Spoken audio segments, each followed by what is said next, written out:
mon rôle n'étant que de modérateur, c'est un rôle modeste qui consiste à distribuer la parole, à veiller à ce que les intervenants ne parlent pas plus de 3 ou 4 heures chacun. Mon rôle donc étant modeste, je me contenterai, pour introduire l'ensemble des débats, dont je vous donnerai dans un instant la formule, de quelques remarques sur la notion même de crise que nous employons si souvent et qui fédère l'ensemble de ces considérations et de ces rencontres. Je me permets de rappeler que la notion de crise est d'origine médicale, que la crise est d'abord, dans la pensée de la crise, naturelle. La notion de crise vient d'Hippocrate, il faut remonter loin. Et la crise, c'est le moment, pour un médecin, comme un Hippocrate, c'est le moment où l'on peut juger.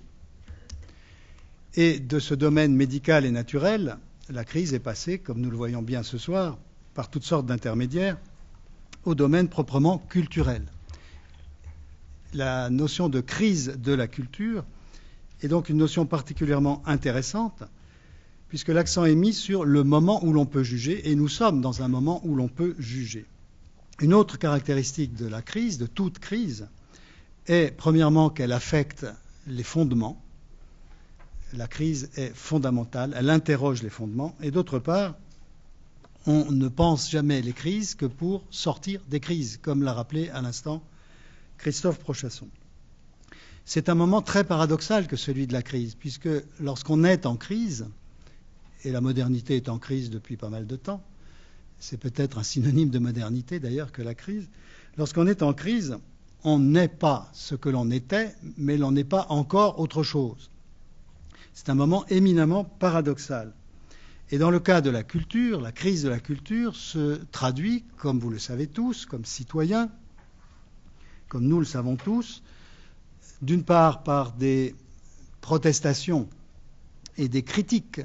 de la crise concernant les inégalités réservées aux acteurs de la culture, extraordinaires inégalités parmi les artistes, extraordinaires inégalités parmi ceux qui reçoivent, comme on dit, la culture.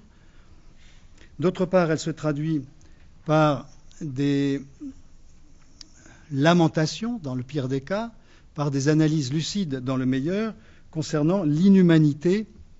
supposée ou réelle de la société industrielle en général, concernant la rationalité technicienne qui nous écrase et qui enferme dans des filets bureaucratiques l'invention, l'inventivité, la créativité. Elle se traduit aussi, cette crise, par des protestations, quelquefois véhémentes, sur le vide spirituel qu'aurait créé le libéralisme sous sa forme politique comme sous sa forme économique. Mais ce sont là des généralités, et Dieu merci, nous avons à cette table, à ma droite comme à ma gauche, des chercheurs qui peuvent être beaucoup plus précis et qui savent sortir de ces généralités. Je vous propose d'entendre dans l'ordre, pour un discours assez bref, 5 minutes, 10 minutes chacun, d'entendre dans l'ordre Françoise Benamou, qui est une économiste de la culture et des médias, qui enseigne à Paris 13 et qui a, entre autres ouvrages, je ne citerai pas les ouvrages des uns et des autres dans leur extension complète de manière à gagner du temps, mais qui, entre autres ouvrages, en a consacré un à ce qu'on appelle l'exception culturelle française et qui a brossé un tableau assez noir, je dois dire, assez pessimiste de cette exception culturelle française qu'il faudrait repenser, selon l'auteur, dans une perspective européenne. Ensuite interviendra mon voisin de droite, Jean-Louis Fabiani, qui est un collègue à l'EHESS, qui enseigne aussi à Budapest, et dont j'ai lu pour ma part, il y a déjà quelque temps, un travail exemplaire sur le Festival d'Avignon. J'ai oublié le titre de ton livre, tu le diras tout à l'heure, si tu le souhaites. Et en troisième position interviendra Pierre-Michel Minguer, sociologue lui aussi,